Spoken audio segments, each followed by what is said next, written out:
verset 5. Proverbes chapitre 3, verset 5 à 12. Je vais lire d'abord dans la version Louis II et après je lirai dans la version Parole de vie. Lisons au nom de Jésus. Confie-toi en l'Éternel de tout ton cœur et ne t'appuie pas sur ta sagesse.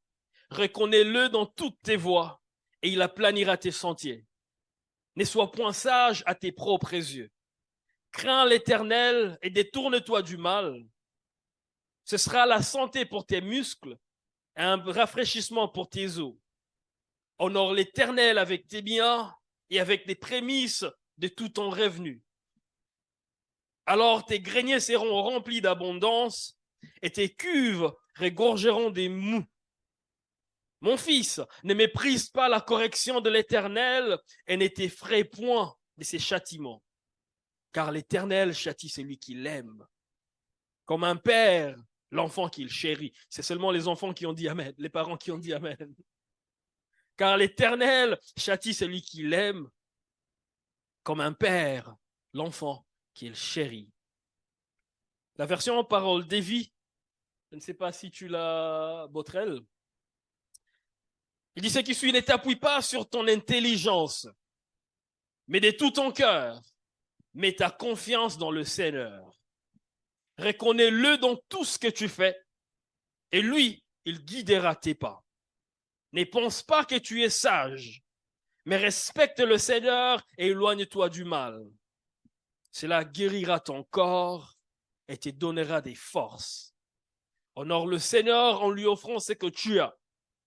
Donne-lui la première part de tes récoltes. Alors tes greniers seront pleins de grains et tu manqueras de place pour garder ton vin. Ah bon? Mon enfant, ne repousse pas les avertissements du Seigneur. Ne te moque pas de ses reproches. Oui, le Seigneur fait des reproches à la personne qu'il aime, comme un père à son enfant préféré. Amen. Alors le thème de cette petite exhortation de ce matin, c'est quand l'Éternel dirige une vie, ou lorsque l'Éternel dirige une vie. Lorsque l'Éternel dirige une vie. Ce passage que je viens de vous proposer, il peut englober ou résumer la vie chrétienne. Comment nous sommes appelés à vivre avec le Seigneur, à marcher avec le Seigneur dans notre marche chrétienne, là, notre marche de tous les jours. Ces passages nous montrent la place que Dieu peut ou qu'il doit occuper dans notre vie, la place que nous avons dans cette relation entre nous et Dieu et des choses que nous sommes appelés à faire et ces choses auxquelles nous pouvons nous attendre de la part de Dieu. Pour moi, en lisant ces passages, c'est un peu comme le résumé de la vie et de la marche chrétienne, la vie avec le Seigneur. Chaque rentrée, chaque début de l'année, je prends le temps de chercher une pensée de Dieu, une pensée qui va nous conduire pendant toute l'année. Et alors que je cherchais cette pensée de la part du Seigneur, j'ai senti Dieu me donner ces passages, je les partageais avec le conseil et je crois de tout mon cœur que c'est les passages qui vont nous conduire tout au long de cette année. Il dit, confie-toi en l'Éternel de tout ton cœur et ne te confie pas à ta propre sagesse. Ne te fie pas à ta propre sagesse. Dans toutes tes voies, reconnais le Seigneur et il guidera tes pas. Dans toutes tes voies, reconnais le Seigneur et il guidera tes voies. Et ce matin, je vais nous parler peut-être de 2 points. Et si on a le temps, peut-être 3 points qui feront le message de ces jours. Et le premier point, j'aimerais nous dire, dans la marche avec le Seigneur, dans la vie chrétienne, on est appelé à mettre notre confiance en l'Éternel. Alors le premier point, c'est de dire, mets ta confiance en l'Éternel. Mets ta confiance en l'Éternel. Avant d'aller très loin, j'aimerais dire ce qui suit. La manière dont Dieu conduira notre vie dépend de la manière dont nous lui faisons confiance. La manière dont Dieu dirigera nos pas dépend de notre confiance que nous plaçons en Dieu. Dieu ayant droit sur nos vies, il ne s'efforce jamais dans nos vies. Même quand c'est pour notre bien, il attend qu'on l'invite. Et une des grandes bénédictions que Dieu a données à l'humain, c'est le libre arbitre.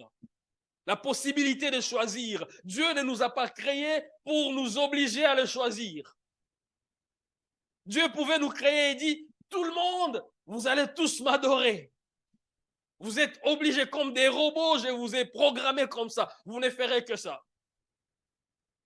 L'amour n'existerait pas s'il n'y a pas de choix. L'amour existe parce qu'on a choisi d'aimer. C'est bien que les sentiments commencent, il y a des choses qui nous attirent, mais tout cela, ce n'est pas d'abord l'amour, c'est lorsqu'on choisit, on se dit, j'aimerais te suivre. Et Dieu nous a donné cette capacité, bien qu'il veut que tout le monde soit avec lui, mais nous donne le choix de dire non, je ne veux pas. Pour que ceux qui vont marcher avec lui, qu'ils les fassent parce qu'ils ont choisi. Dieu aimerait que nous puissions le choisir. Et c'est pour ça quand nous prions pour nos enfants, je dis, Seigneur, quand ils auront la capacité de choisir, qu'ils te choisissent. Parce que personne n'est né chrétien. Ils sont nés dans nos familles, ils sont nés dans nos ménages, dans nos maisons, mais à un certain moment, ils devront choisir. Et ma prière pour tous nos enfants, qu'ils choisissent Dieu. Qu'ils choisissent de prier, de chercher Dieu. Et ma prière pour tous ceux qui sont ici, qui n'ont jamais fait ce choix, qu'un jour, vous choisissiez de le suivre. Donc Dieu, il ne s'efforce pas dans notre vie. Il veut qu'on l'invite. Et pour qu'il soit en mesure de conduire nos vies comme il voudra, comme il l'a planifié, comme il l'a prévu, il a besoin. Il voudrait à ce qu'on lui fasse confiance. Il ne saura pas conduire, ou bien il ne pourra pas conduire nos vies si nous ne lui faisons pas confiance. Alors il dit, confie-toi en l'Éternel de tout ton cœur et ne t'appuie pas sur ta sagesse. Ne t'appuie pas sur ton intelligence, mais de tout ton cœur, mets ta confiance en l'Éternel. En d'autres termes, faites confiance à l'Éternel de tout votre cœur, car il est digne de confiance. On parle souvent de confiance, on parle de la confiance, ça veut dire quoi, confiance? On définit la confiance comme étant cette ferme conviction de la fiabilité, de la vérité et de la force de quelqu'un ou de quelque chose. La conviction ferme que cette personne est fiable. On a une ferme conviction. C'est un peu pour dire cette croyance ferme en la parole de Dieu, en ce qu'il dit et en son caractère, en ce qu'il est. On croit que ce qu'il dit est vrai. Il fait ce qu'il dit. Il agit comme il a dit qu'il le fera. Et on a confiance, on est convaincu fermement. Une ferme conviction que Dieu est ce qu'il dit qu'il est. Que Dieu fait ce qu'il dit qu'il fait. Et quand on connaît ce qu'il a dit qu'il est, et on sait qu'il fait ce qu'il a dit qu'il fera, alors on peut lui faire confiance. Mais le problème, lorsqu'on ne sait pas qui il est, comment on lui fera confiance? On lui fera confiance sur base de quoi? Si on ne sait pas qui il est, comment on lui fera confiance? Si on ne connaît pas ce qu'il a dit qu'il fera, comment on lui fera confiance? Sur base de quoi on va faire confiance en l'Éternel si on ne le connaît pas? Une conviction ferme. Mais cette conviction qui est ferme dépend de l'objet de la confiance. Et ici, dans ces passages, il dit, faites confiance en l'Éternel. L'objet de notre confiance, c'est l'Éternel. Ce n'est pas nous-mêmes, pas nos diplômes, pas nos biens, pas nos revenus, pas notre expérience, pas notre capacité, pas notre raisonnement, pas notre entourage, pas nos connaissances, toutes ces personnes qui peuvent nous aider. Il dit, l'objet de notre confiance, c'est l'Éternel. Et pour que tu sois en mesure de faire confiance en l'Éternel, il faut que tu les connaisses, comme je l'ai dit. La confiance, c'est en l'Éternel. Mais c'est qui l'Éternel? C'est qui l'Éternel? L'Éternel, c'est ce nom qui exprime qui Dieu est. Dans Exode chapitre 3, Moïse, il est en train de faire paître le troupeau de son père. C'est là que pour la première fois, ce terme a été utilisé. Moïse, il fait paître le troupeau de son beau-père et il arrive à un certain endroit. Il voit le feu, un buisson, mais qui ne se consumait pas. La Bible dit, il s'est dit, je vais me retourner pour voir quelle est cette grande vision. Alors qu'il se retourne pour voir, une voix l'appelle, c'est Dieu qui l'appelle. Et Dieu, quand il l'appelle, il lui confie une mission. Il dit, va en Égypte, va libérer mon peuple d'Israël de l'Égypte et amène-le dans la terre promise, la terre que moi, Dieu, j'ai promis. Moïse, après avoir discuté avec le Seigneur, il dit, ok, d'accord, j'accepte. Et au verset 13, il dit ce qui suit, dans Exode chapitre 3, verset 13. Verset 13 à 15. Moïse dit à Dieu, bon, un peu pour dire, j'accepte. Je vais donc aller trouver les Israélites. Je leur dirai, le Dieu de vos ancêtres m'envoie vers vous. Mais ils vont me demander, c'est quoi son nom? Qu'est-ce que moi je dois répondre? Il dit, moi je t'ai vu, j'ai entendu ta voix, je sais que c'est toi qui m'envoies. Mais lorsque j'arrive là-bas, ils vont me demander, mais c'est Dieu là qui t'envoie, il s'appelle comment? Qu'est-ce que moi je veux dire? C'est la réponse de Dieu qui me surprend. Verset 14, aux enfants d'Israël. Il ajouta, c'est ainsi que tu répondras aux enfants d'Israël. Celui qui s'appelle « Je suis » m'a envoyé vers vous. Le verset 15, Dieu dit encore à Moïse, tu parleras ainsi aux enfants d'Israël. L'Éternel, le Dieu de vos pères, le Dieu d'Abraham, le Dieu d'Isaac, le Dieu de Jacob, m'envoie vers vous. Voilà mon nom pour l'éternité. Voilà mon nom de génération en génération. L'Éternel, le Dieu de vos pères, l'Éternel. Et quand on parle de l'Éternel dans ces passages, c'est le nom qu'on a traduit comme étant Yahweh, qui veut dire « je suis ». Et Dieu se présente comme le Dieu qui est. Et Moïse, il dit, quand je vais aller dire, il dit, va leur dire, celui qui s'appelle « je suis » m'envoie. Et plus tard, Jésus utilise le même nom quand il parle aux pharisiens. Ces pharisiens qui lui disent, mais nous sommes descendants d'Abraham. Et Jésus qui leur dit, mais écoutez, vous dites que vous êtes un fils d'Abraham, mais avant qu'Abraham ne soit, je suis. Une autre erreur de grammaire. Avant qu'Abraham ne soit, je suis. Un peu pour dire, ce que je le suis toujours et je le suis éternellement. Alors il lui demande, c'est quoi ton nom? Et au lieu de donner un nom, Dieu donne une phrase. Quel est ton nom? Je suis. Et quand on apprenait le français, on nous disait qu'une phrase a un sujet, un verbe, a un complément. Et Dieu donne une phrase incomplète. Je suis. Sujet, j'ai. Verbe, être. Qui es-tu?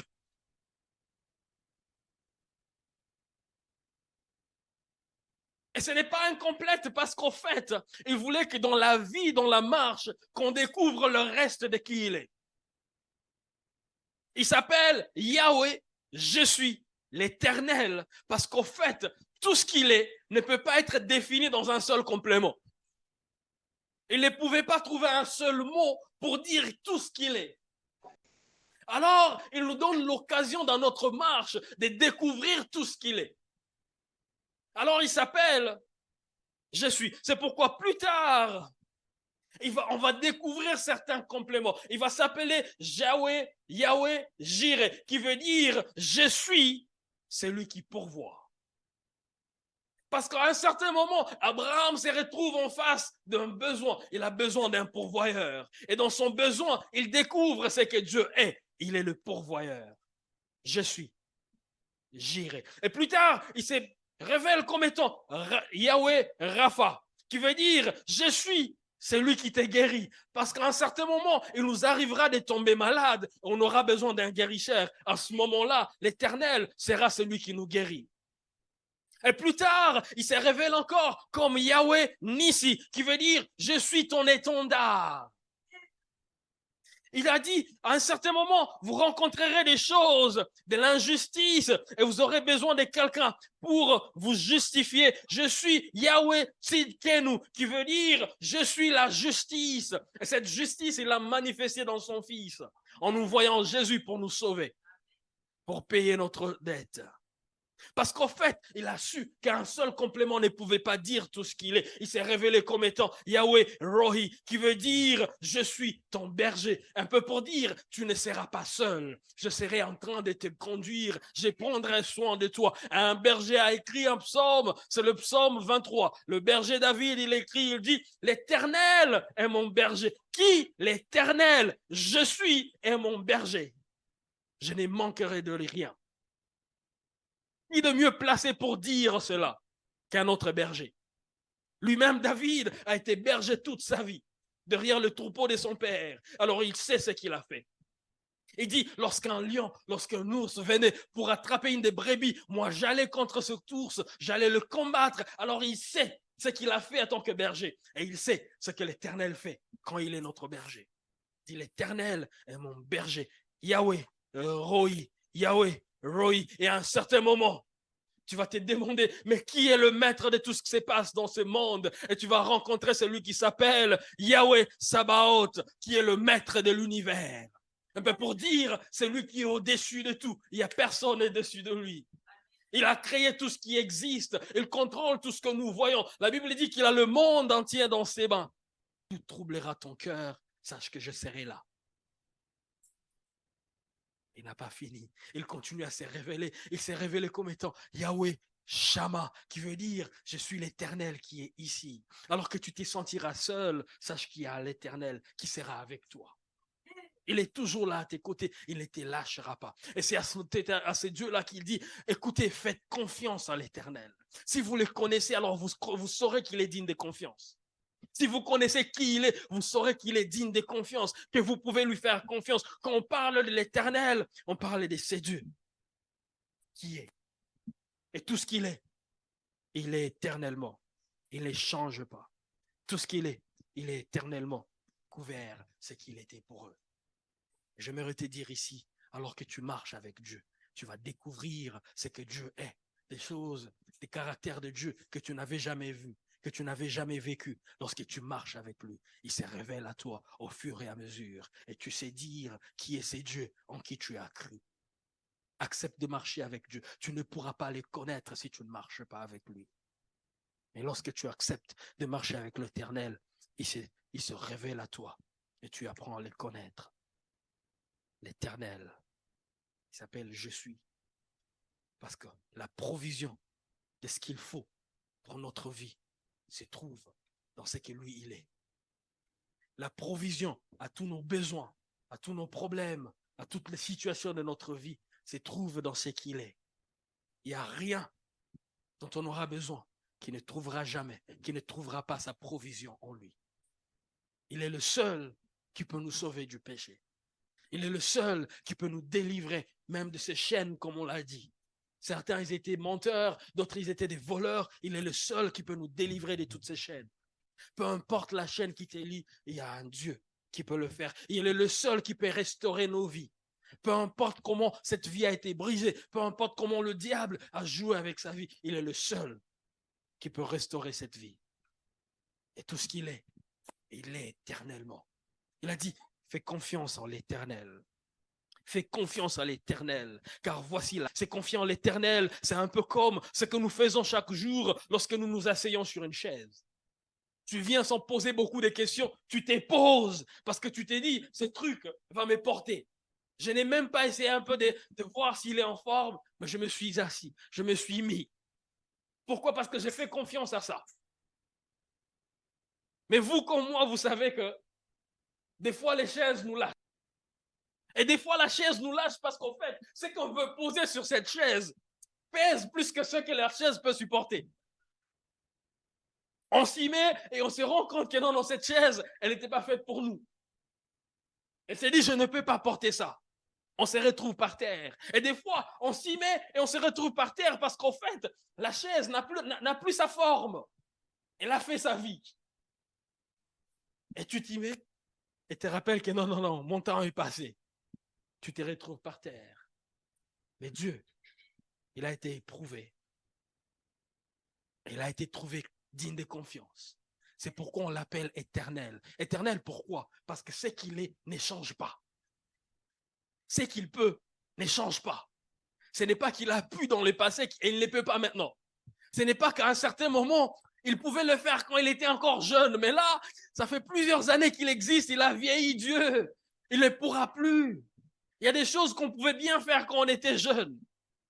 Mais maintenant qu'on n'est plus, très jeune comme avant, on ne peut plus les faire. Parce que nous, on subit la taille de l'âge. Et les années nous affectent. Mais Dieu n'est pas affecté par les années. Il reste le même. La Bible dit qu'il est hier, aujourd'hui et éternellement. Tout ce qu'il est, il est éternellement. S'il pouvait le faire hier, sachez qu'il peut le faire aujourd'hui. S'il l'a fait hier, croyez qu'il peut le faire aujourd'hui. Et s'il peut le faire aujourd'hui, sachez qu'il le fera encore demain. Parce que ce n'est pas Dieu. C'est pourquoi on l'appelle l'Éternel. C'est lui qui est. Et il est éternellement. Et pourquoi l'auteur des Proverbes dit faites confiance en l'Éternel. Faites confiance en l'Éternel. Vous faites plus confiance à ces chaises qui peuvent changer. Mais faites confiance à l'Éternel, lui qui ne changera jamais. Faites confiance à l'Éternel. Faites confiance en l'Éternel. Il nous arrive souvent de placer notre confiance en d'autres choses que Dieu. On place notre confiance en notre intelligence, notre expérience. On se dit ça je l'ai déjà fait, je peux le faire. On place notre confiance dans nos sentiments, alors que vous savez que les sentis,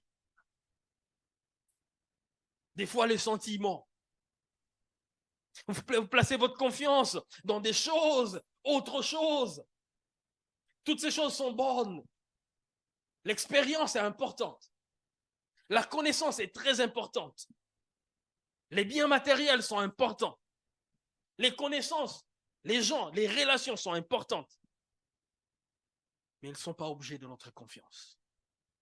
On peut utiliser ces choses, mais croire en Dieu. Dans Psaume, la Bible dit, ceux-ci s'appuient sur leurs chars, ceux-là sur leurs chevaux.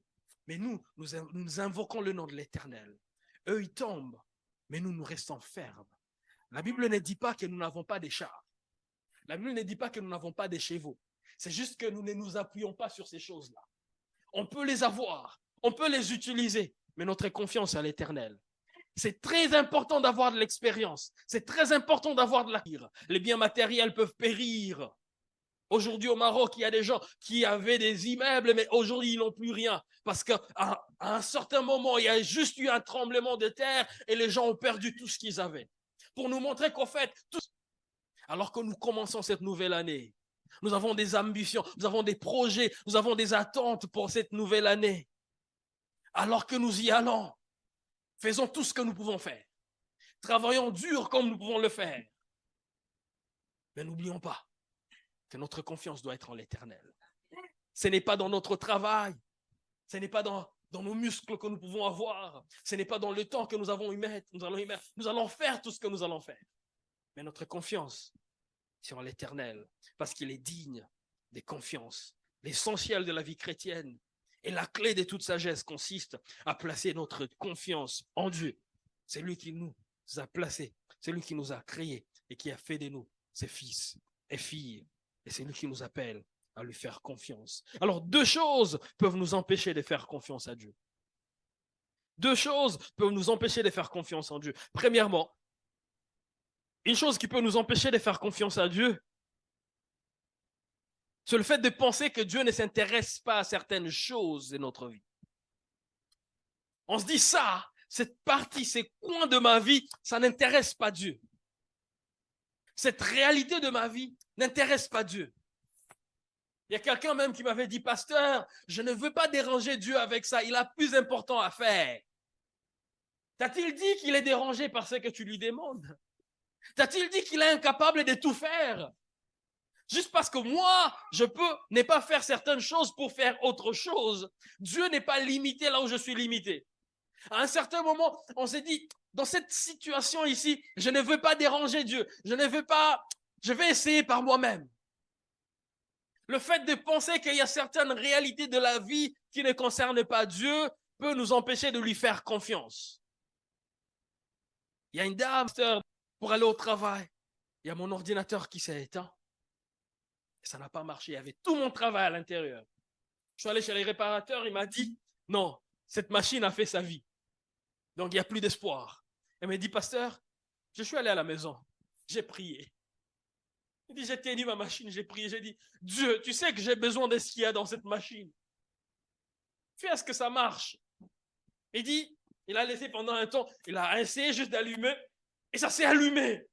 Et s'est dit, mais qu'est-ce qui se passe? Parce qu'en fait, nous pouvons penser que la machine, notre ordinateur, Dieu, non, c'est pas, ça, il s'intéresse pas à des petits. Mais ici, il dit, faites confiance à Dieu de tout votre cœur et reconnaissez-le dans tout ce que vous faites, tout ce que vous faites, tout ce que vous faites, même des petites choses que vous faites, dans tout. Donc le fait de penser qu'il y a des choses qui n'intéressent pas Dieu peut nous empêcher de lui faire confiance dans certaines situations. Et la deuxième chose qui nous empêche de faire confiance à Dieu, c'est l'orgueil. Nous disons que nous pouvons nous en sortir sans lui. Pour ça, je n'ai pas besoin de Dieu. Je le fais tous les jours. Je n'ai pas besoin de Dieu dans cette situation. Pourquoi déranger Dieu pour ça? Je peux le faire moi-même. La chose que nous faisons tous sans effort et sans réfléchir, c'est respirer. Qui a été formé, qui est allé à l'école pour qu'on lui apprenne à respirer? Tu t'es réveillé le matin et à un certain moment, tu peux te dire, je le fais par moi-même, je n'ai pas besoin de Dieu pour respirer. Tu te trompes. Dans Ésaïe chapitre 42, verset 5, Ésaïe chapitre 42, verset 5, la Bible dit, c'est qui suit, ainsi parle Dieu l'Éternel qui a créé les cieux et les a déployés, qui a étendu la terre et toutes ces productions, qui a donné la respiration à ceux qui peuplent la terre et le souffle à ceux qui marchent sur la terre. Même la respiration que tu as, c'est Dieu qui te la donne. Le souffle que tu as, c'est Dieu qui te le donne. Je sais pourquoi maman Denise crie Amen. Parce que Covid lui a fait mal dernièrement et il a compris que respirer n'était pas gratuit. Respirer, ce n'était pas gratuit. On l'a compris tous dernièrement. On les fait facilement, sans effort. Et on pense qu'on n'a pas besoin de Dieu pour ce genre de choses. L'orgueil de se dire, je peux le faire sans Dieu. Il n'y a rien qu'on soit capable de faire sans Dieu. Dans Deutéronome, chapitre 8, versets 17 et 18, la Bible dit ce qui suit. Garde-toi de dire à ton cœur, ma force et ma puissance, la puissance de ma main m'ont acquis ces richesses. Souviens-toi de l'Éternel, ton Dieu, car c'est lui qui te donnera la force même d'acquérir les richesses. Tu as travaillé durement. Tu vas au travail chaque matin. Tu as investi bien, tu as été intelligent, tu as étudié comment investir, comment travailler, et puis tu t'es dit, ah, j'ai bien travaillé. Si j'ai gagné tout ça, c'est parce que je suis bien, je suis un bon travailleur, je suis très intelligent. Il dit, non, non, non, garde-toi de te dire, ma force m'ont donné ces choses. Il dit, car c'est l'Éternel qui te donnera même la force de faire ce que tu penses que tu fais par toi-même. L'orgueil de penser qu'il y a des choses que nous pouvons le faire sans Dieu parce qu'on a l'habitude de le faire peut nous empêcher de faire confiance et de placer notre confiance à l'Éternel. Mais lorsque nous comprenons que Dieu a sa part dans tout ce que nous faisons, même dans des moindres choses que nous faisons, alors nous ne nous empêcherons pas de lui faire confiance, même dans des choses que nous faisons bien.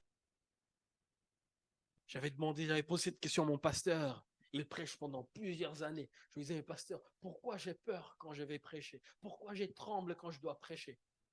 Il m'a dit, Patrick, commence à t'inquiéter lorsque tu ne trembleras pas avant de prêcher. Il dit, le fait de trembler avant de prêcher te rappelle que ce que tu dois faire ne dépend pas de toi. Et tu dois te confier à Dieu. Il dit, moi, ton pasteur, je sens la même chose. Parce que quand je viens là devant, je sais que ce que je vais faire ne dépend pas de moi. C'est une tâche qui me dépasse. Je prêche tous les dimanches, je prêche tous les week-ends, mais chaque fois que j'ai le temps de prêcher, je tremble. Parce que je sais que ça ne vient pas de moi. C'est une tâche que je ne peux pas faire par moi-même. Il me dit, lorsque tu ne trembleras plus, alors là, commence à t'inquiéter. Parce que là, tu auras cru que tu es arrivé, que tu peux le faire, que tu le fais par toi-même. Et c'est là que le problème sera arrivé.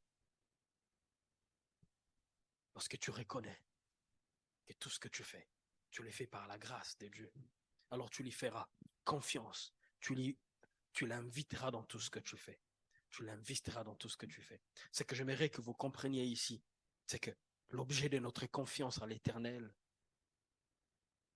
le seul qui est absolument omniscient, qui connaisse toutes choses, et le seul qui est sage à tous égards, le seul qui est omnipotent et qui soit à mesure d'arranger toutes les situations de notre vie. Il dit, pour marcher avec lui, commencez par lui faire confiance. Commencez par lui faire confiance. Commencez par lui faire confiance. Confie-toi à l'Éternel de tout ton cœur, ce qui veut simplement dire dans toute ta vie, dans tout ce qui te concerne. Ici, il précise maintenant le degré de cette confiance. Tu peux te dire, je lui fais confiance, mais à quel degré? Il dit de tout ton cœur, pas d'une partie de ton cœur. Tu ne peux te dire, je lui ferai confiance aujourd'hui, mais pas demain. Je lui ferai confiance dans ça, mais pas dans autre chose. Il dit de tout ton cœur, tout ce qui se concerne, fais confiance à l'Éternel. Fais confiance à l'Éternel. Et au verset 6, il dit, reconnais-le dans toutes tes voies. Et il guidera tes pas. C'est le deuxième point, le dernier pour ce jour. Il guidera tes pas. Fais-lui confiance. Lui, il guidera tes pas. Tu ne peux pas demander à Dieu de guider tes pas si tu n'es pas prêt à faire le pas. Ce n'est pas lui qui fera le pas à ta place. Lui, il le guidera. Mais c'est toi qui feras le pas. C'est pourquoi il dit, fais-lui confiance dans tout ce que, reconnais-le dans tout ce que toi tu vas faire. C'est toi qui vas faire. Tu vas faire. Mais c'est lui qui va guider. Beaucoup de gens n'arrivent pas à faire un pas. Mais ils disent à Dieu, conduis-moi. Il va te conduire alors que tu ne bouges pas. Il va conduire tes pas, les pas qui n'existaient pas. Souvent, on fait confiance à notre propre intelligence parce que faire confiance à Dieu nous demande des fois de faire des choses qui ne sont pas sûres. De faire des choses qui ne nous rassurent pas. On ne voit pas la suite, mais on nous demande de faire. Et par expérience, on s'est dit, non, je n'aimerais pas suivre ces dieux-là. J'aimerais faire comme moi je pense. Parce que ce que moi je pense, je maîtrise un peu. Mais ce qu'il me demande de faire, lui faire confiance, ça me demande de faire ce que moi, je ne maîtrise pas. Lui, il te guidera, mais c'est à toi de faire le pas. Souvent, il attend seulement que nous puissions faire certaines choses. Des fois, notre sagesse nous empêche de saisir ce que Dieu est en train de faire. Notre propre intelligence nous empêche d'aller vers ce que Dieu a prévu pour nous. Parce qu'on s'est dit, je n'ai pas tout ce qu'il faut. Parce qu'on s'est dit, et qui sait? Et si je me trompe? Et si ça ne marche pas? Si tu te trompes, c'est parce que tu t'es confié à toi. Mais lorsque tu t'es confié en l'Éternel, c'est lui qui conduit. Et j'aimerais dire ici, lorsque l'Éternel conduit nos pas, il nous conduit toujours à bon port. Même si le parcours, on ne le maîtrise pas toujours, mais quand on arrive, on se rend compte que c'est là qu'il fallait qu'on arrive. Il y a mon pasteur qui dit toujours, Dieu peut t'amener au nord par la direction du sud. Quand tu le dis, mais écoute, mais Dieu, c'est au nord que je dois aller. Il te dit, fais-moi confiance. Comme ces passagers que tu portes dans ta voiture, qui veut conduire à ta place. Il est toujours là à te dire, ralentis, vas-y maintenant, tu peux dépasser. Non, attends, change des bandes. Non, attends, ça énerve quand il y a un passager qui veut conduire à ta place. Et Dieu, il dit, tais-toi, je conduis, fais-moi confiance. Faire confiance à Dieu, c'est de se dire, je t'abandonne tout, toi conduis. Je ne maîtrise pas l'itinéraire, toi conduis. Pourquoi vous riez? Conduis, moi je t'ai fait confiance. Faire confiance à Dieu, c'est de se dire, même quand je ne comprends rien, je suis prêt. Conduis-moi. Même quand je ne vois rien, je vais marcher. Conduis-moi. Même quand je ne comprends pas où je vais marcher.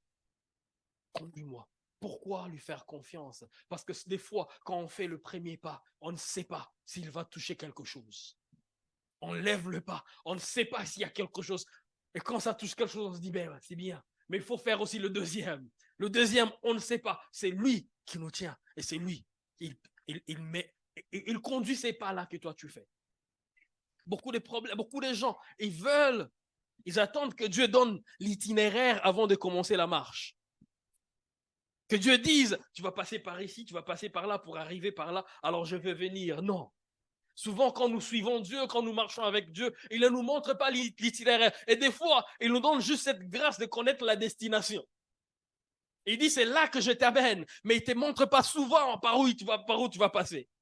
Quelqu'un a dit, une promesse que nous recevons de la part de Dieu, c'est comme quelqu'un qui est sur le sommet d'une colline et Dieu lui montre le sommet d'une autre colline, il dit, c'est là que je t'amène. Mais il ne te montre pas la vallée qui est entre les deux collines. Lorsque tu dois aller jusqu'à cette destination, tu dois passer par certains chemins que Dieu seul connaît. Et pour arriver à cette destination, tu es juste appelé à lui faire confiance. Il conduira tes pas, c'est une promesse. C'est une promesse. Il conduira tes pas, ça c'est sûr. Quand Dieu ne comprend pas, sache, rassure-toi que c'est Dieu qui conduit tes pas. Rassure-toi que c'est Dieu qui est en train de conduire tes pas. Les enfants d'Israël devant le Jourdain, ils sont là, ils attendaient peut-être que le Jourdain se divise comme la mer Rouge pour qu'ils traversent. Mais ce jour-là, Dieu a dit non, non, marchez, rentrez dans le Jourdain. Ils vont se dire, mais l'expérience du passé, on t'a vu diviser la mer. Ici, pourquoi tu veux que nous puissions marcher? C'est parce qu'au fait, lorsqu'ils marchent, c'est là qu'ils se rendent compte qu'ils ne sont pas submergés. Il y a des miracles que Dieu a prévus dans le Jourdain. Mais tant que tu n'entres pas, tu ne sauras pas. Parce que tu regardes le Jourdain de l'extérieur, tu t'es dit, si je rentre, je serai submergé. Mais Dieu, il a dit, entre. Et lorsque tu entres, tu te rends compte que non, je peux le traverser. Et tu te retrouves de l'autre côté. Quand ils ont traversé le Jourdain ne s'est pas divisé. La mer Rouge s'est divisée, ils ont trouvé un boulevard à l'intérieur. Mais devant le Jourdain, il fallait qu'ils mettent leurs pieds et qu'ils marchent. Il y a certaines situations, Dieu veut seulement que tu fasses un pas et lui, il va le guider. Quand lui, il guide les pas, tu ne vois pas toujours ce qui se passe. Tu ne vois pas toujours ce qui se passe. Et Pierre qui demande au Seigneur Jésus, il dit, si c'est toi, invite-moi aussi de marcher sur l'eau. Est-ce que vous vous rendez compte que le fait de marcher sur l'eau était la requête de Pierre? Jésus n'avait pas initié cela. C'est Pierre qui a initié cela, il dit, invite-moi. Donc c'était la prière de Pierre. Et le Pierre était prudent parce qu'il n'a pas dit, attends-moi, je viens. Il a dit, appelle-moi. Mais Pierre, si tu veux marcher, pourquoi tu n'y vas pas? Pourquoi tu veux qu'on t'appelle? Parce qu'il veut se rassurer que lorsque je vais marcher, ça ne sera pas sur mon désir seulement de marcher, mais ça sera sur sa parole, lui qui m'appelle. Quand c'est lui qui m'appelle, alors je peux me dire, c'est toi qui m'as appelé. Mais si c'est juste mon désir, quand ça ne va pas, qu'est-ce que je vais faire? Il dit, si c'est toi, dis-moi, appelle-moi et je vais marcher. Et Christ a dit, viens. Je ne sais pas si vous imaginez ce qui s'est passé ce jour-là. Pierre n'a pas hésité. Attends, on ne marchait pas sur l'eau. Ça, on est d'accord, n'est-ce pas? Alors, et ces eaux ici maintenant, il y avait la vague. Donc, ce n'était pas stable. Ils étaient déjà dans une petite barque qui n'était pas sécurisée. Leur seul secours, leur seule sécurité, c'était de rester dans la barque à ce moment-là. Parce que tout ce qui faisait peur était en dehors de la barque. Mais Pierre, il dit, dis-moi de marcher sur ça, si c'est toi. Et Christ, il dit, marche. Et le gars, il dit pas, non, j'étais en train de blaguer, Seigneur, c'était une blague. J'étais juste en train de t'essayer. J'étais en train de blaguer, non. Et Pierre, il dit, ok, j'arrive. Je me demande ce qui s'est passé dans sa tête quand il a fait le premier pas. Est-ce qu'il se disait, je marche sur du béton?